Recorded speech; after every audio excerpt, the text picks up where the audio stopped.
अस्सलामुअलैकुम दोस्तों, सुन्नत रसूल सल्लल्लाहु अलैहि वसल्लम का फ़ायदा।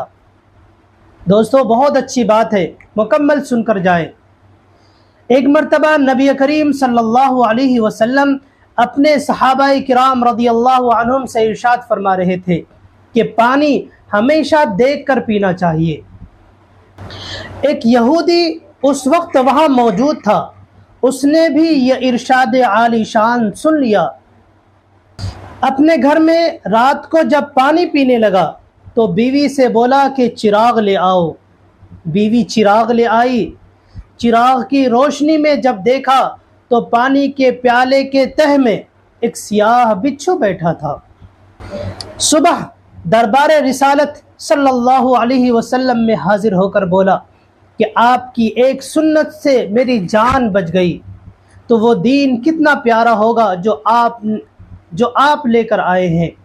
उसके बाद कलीमा पढ़ा और मुसलमान हो गए।